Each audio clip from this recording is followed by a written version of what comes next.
अस्सलाम वालेकुम जी, मैं हूं ज़की अब्बास। नाज़रीन, मेरे पास 3 से 4 बड़ी अहम स्टोरीज, बड़ी अहम डेवलपमेंट्स हैं जो कि आपके सामने रखनी है। नंबर 1 तो ये कि डिप्टी स्पीकर दोस्त मजारी, जो कि पूरी की पूरी गेम के रूह रवा है, जिन्होंने पंजाब असेंबली के अंदर एक गेम डाली और उसके बाद अदालत में पेश नहीं हुए। अदालत की जानिब से बुलाया गया, समाअत को मुलतवी किया गया, लेकिन उनका वेट करने के बावजूद भी वो 2 बजे वहां पर पेश नहीं हुए। अब नाज़रीन ग्रामी, एक बड़ा दावा सामने आया है कि जो दोस्त मजारी हैं डिप्टी स्पीकर पंजाब असेंबली, वो मुल्क से फरार हो गए हैं। ये क्या खबर है, इसकी क्या हकीकत है? नंबर 1 तो मैंने आपके सामने ये रखना है। फिर दूसरे नंबर पे आपको बताना है कि नून लीग ने सुप्रीम कोर्ट की समाअत का बायकॉट करने का ऐलान कर दिया है। उनकी जानिब से यह ऐलान कैसे किया गया, बड़ा मुतालबा भी साथ किया गया है। वो मुतालबा क्या है, दूसरे नंबर पे आपके सामने वो रखना है। और फिर आपको यह भी बताना है कि नाज़रीन, अब ये जो हुकूमत की जानिब से बिलखुसूस अदलिया और फौज के खिलाफ जो मुहिम शुरू की गई है, इसमें कौन कौन से बड़े नाम हैं जो मीडिया के अंदर, जो बड़े बड़े जर्नलिस्ट हैं, जो टेलीविजन मीडिया की जीनत बने होते हैं, कैसे वो इस वक्त पूरी की पूरी गेम पलटने की कोशिश कर रहे हैं और फ्रंट लाइन पर अब आकर गेम करने की कोशिश कर रहे हैं। उनके नाम खुलकर सामने आ गए। एजेंसीज के नाम से एजेंसीज ने उनके नाम लीक कर दिए हैं। कौन कौन से नाम है वो भी आपके सामने रखने हैं। आपके होश उड़ जाएंगे कि ये इस वक्त क्या सिनेरियो चल रहा है। नाज़रीन, मेरी गुजारिश आपसे ये है कि वीडियो को आखिर तक देखिएगा। नाज़रीन, सबसे पहले मैं आपको बता दूं कि सुप्रीम कोर्ट समाअत के हवाले से जो इस वक्त पूरी की पूरी जो बातें की जा रही हैं, खबरें सामने आ रही हैं, क्योंकि जो डिप्टी स्पीकर दोस्त मजारी हैं, उन्होंने जब परसों 22 तारीख को जो उन्होंने ऐलान किया, वहाँ पर एक पूरी की पूरी गेम रचाई गई और लेटर उन्होंने लहरा कर कहा कि मेरे पास ये चौधरी शुजात का लेटर आ गया है और अब ये कार्रवाई जो है, उन्होंने बाकायदा उनके नाम अनाउंस किया और उन्होंने कहा ये 10 वोट जो इन्होंने इधर डाले हैं वो रिजेक्ट किए जाते हैं। ये बात तो हो गई। अब नाज़रीन, उसके बाद पाकिस्तान तहरीक इंसाफ चली गई, वहां पे उन्होंने अपनी रूलिंग दी और रूलिंग देने के बाद वो वहां पर उठे। मैं क्योंकि उस वक्त वहां पर मौजूद था, देखा, सिक्योरिटी को देखते ही मुझे अंदाजा हो गया था कि इतनी हाई सिक्योरिटी किसी वजह से हो सकती है, क्योंकि ये पहले से प्लान्ड था, पूरी की पूरी गेम थी। अच्छा, अब नाज़रीन ग्रामी, कल अदालत ने बुलाया लेकिन कल वो पेश नहीं हुआ। आज एक बड़ा जो है वो दावा किया गया है उस्मान डार की जानिब से। आज दावा किया गया, उन्होंने कहा कि मुझे खबर मिली है कि डिप्टी स्पीकर पंजाब असेंबली दोस्त मोहम्मद मजारी किसी भी लम्हे मुल्क से फरार हो रहे हैं।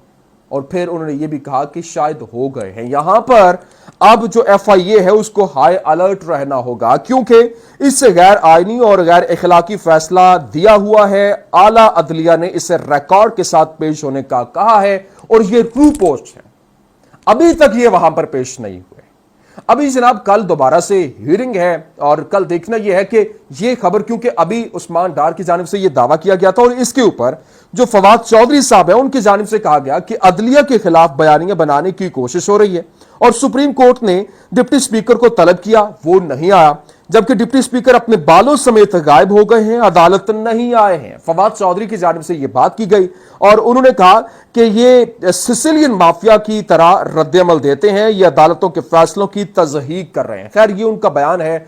अब इस हवाले से सवाल यह है कि इस वक्त जनाब कहां पे हैं, ये एक बहुत बड़ा सवाल है। अच्छा, ये तो एक साइड पे कल पता चल जाएगा, क्योंकि कल के हवाले से जो अदालत है उन्होंने वाज़ेह किया हुआ है कि उन्होंने कल शाम तक फैसला सुनाना है या फिर परसों जो है वो फैसला इसका सुना दिया जाएगा। कल तक जो ट्रस्टी वज़ीर आला हैं वो हमजा शहबाज है। अच्छा, अब नाज़रीन मैं आपको एक बात बता दूं, यहां पर जो है वो एक बड़ा इंकशाफ हुआ है। जो इस वक्त जिस तरह से कैंपेन की जा रही है, इदारों के खिलाफ कैंपेन हो रही है, खुसूसी तौर पर अदलिया के खिलाफ, जजेस के खिलाफ, फौज के खिलाफ, उसमें कुछ बड़े नाम सामने आए हैं जो अपने आप को न्यूट्रल कहते हैं, या उनके आप देखते हैं ट्विटर के ऊपर भी उनकी बड़ी लैदे हो रही होती है।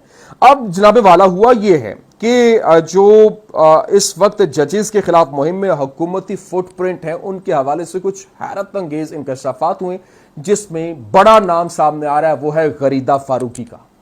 और फिर न सिर्फ गरीदा फारूकी बल्कि अली मोइन नवाजिश और इस तरह से और भी काफी नाम है जो मेरे पास मौजूद है। और ये सिद्दीक जान की जानिब से यह खबर दी गई और इसको अरशद शरीफ ने भी कोट किया और उनकी जानिब से कहा गया कि ये नाम है और इसके ऊपर بہت سے اندر خانے تحقیقات اگر کی جائیں تو بہت سے ثبوت حاصل کیے جا سکتے ہیں. یہ ثبوت کیسے سامنے آئے ہیں؟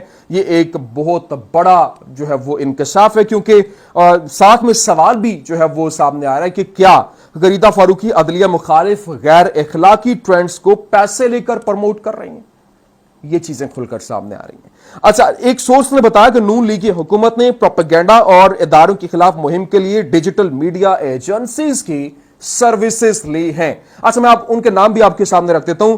ان میں کون کون ہے جی؟ علی معین نوازش ہیں, اس کے بعد جناب فروخ جاوید عباسی ہیں, علینا فہیم ہیں, ریشم خان ہیں, مسعود خٹک ہیں, رانا نادیہ ہیں, اور پھر اس کے ساتھ علی معین نوازش, غریدہ فاروقی, یہ آلریڈی آن بورڈ ہیں. کہا یہ جا رہا ہے کہ ان ایجنسیز نے منسٹری کے ساتھ بنے اپنے واٹس ایپ گروپ میں انکشاف کیا کہ غریدہ فاروقی ان کے ساتھ آن بورڈ ہیں. جناب یہ صدیق جان کی جانب سے سٹوری دی گئی ہے اور حیران کن حقائق سامنے آ رہے ہیں. اب یہاں پر کورٹ اگر ان سے پوچھ بیٹھتا ہے اور کورٹ یہاں پر اندر خبریں لینے کے لیے پوری کی پوری تحقیقات, اندرونی تحقیقات کروانے کا حکم جاری کر دیتا تو یہ ان کو بھاگنے کا موقع بھی نہیں ملے گا.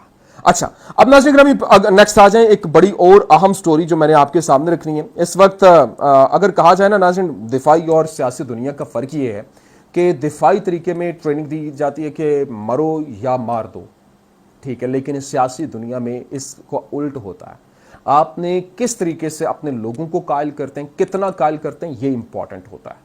لیکن یہاں پر الٹا ہو رہا ہے, اپنے ہی لوگوں کو مارا جا رہا ہے اور سیاسی دنیا میں مارا جا رہا ہے اور ملک کو مارنے کی کوشش کی جا رہی ہے. یہ ہمارے ملک کے حالات ہیں. اچھا, اب ناظرین گرامی ہوا کیا ہے, خبر کیا ہے؟ خبر میں آپ کے سامنے رکھ دیتا ہوں, کیونکہ جو اس وقت جس طریقے سے سپریم کورٹ کی کارروائی ہے اس کو لے کر پاکستان مسلم لیگ نون نے بائیکاٹ کرنے کا اعلان بھی کر دیا ہے. اور اس حوالے سے سپریم کورٹ کی کارروائی کل بھی جس طریقے سے انہوں نے کہا جی ہم 3 رکنی بینچ جو ہے وہ ہمیں اس کے اوپر انہوں نے عدم اعتماد کا اظہار کیا, رانا ثناء اللہ نے کیا, پھر فردن عطا تارڑ جو مریم نواز, یہ کھل کر سامنے آئے اور انہوں نے پھر کہا کہ عدالت عظمیٰ میں پرویز الہی کی درخواست میں مدعی علیہ کی وکیل وفاقی وزیر داخلہ رانا ثناء اللہ خان کے سپریم کورٹ کے 3 رکنی بینچ پر عدم اعتماد کے اظہار کے تناظر میں کارروائی کا بائیکاٹ کر سکتے ہیں, اور کہا کہ ہمیں اس بینچ سے انصاف کی توقع نہیں ہے.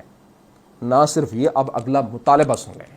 ان کی جانب سے جو مطالبہ کیا گیا, انہوں نے کہا کہ وفاقی حکومت اور اتحادی جماعتوں نے فل کورٹ بینچ تشکیل دینے کے لیے سپریم کورٹ میں پیٹیشن دائر کرنے کا فیصلہ کر لیا ہے, اور کل جب سپریم کورٹ میں سماعت ہوگی تو ڈپٹی اسپیکر کی رولنگ کے خلاف درخواست پر سماعت کل ہوگی, لیکن ساتھ ہی ساتھ جو پیٹیشن دائر کرنے کا فیصلہ کر لیا, تمام تر پی ڈی ایم کی جماعتیں وہاں پر موجود ہوں گی.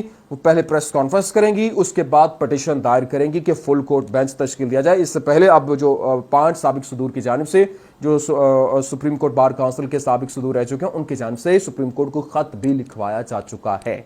اب یہ ایک پوری کی پوری پلاننگ کی گئی کسی طریقے سے جو ہے وہ سپریم کورٹ سماعت کو لے کر. کہا جا رہا ہے کہ بھرپور کوشش کی جا رہی ہے کہ کل عدلیہ پر پریشر ڈالا جائے, اور سپریم کورٹ کے صدر سے شہباز شریف نے مشورہ کیا اور پھر مدد بھی مانگی کہ کل وکلاء کی مدد مانگی گئی ہے اور اتحادی جماعتوں کے لیڈر کل سپریم کورٹ پہنچیں گے. اور مریم نواز نے سوشل میڈیا پر کیمپین کی رفتار کو مزید تیز بھی کر دیا ہے. یہ کھل کر چیزیں سامنے آ رہی ہیں کہ کس طریقے سے یہ پریشرائز کرنے کی اور یہ بائیکاٹ کی دھمکیاں دینے کے بعد پورے کے پورے نظام انصاف کو ہیک کرنے کی, اس کو اپنے ہاتھ میں کرنے کی کوششیں کر رہے ہیں. امید کرتے ہیں آپ کو ویڈیو پسند آئی ہوگی. پسند آنے کی صورت میں لائک کیجیے, شیئر کیجیے اور ہمارے چینل کو سبسکرائب کرنا مت بھولیے گا. پاکستان زندہ باد.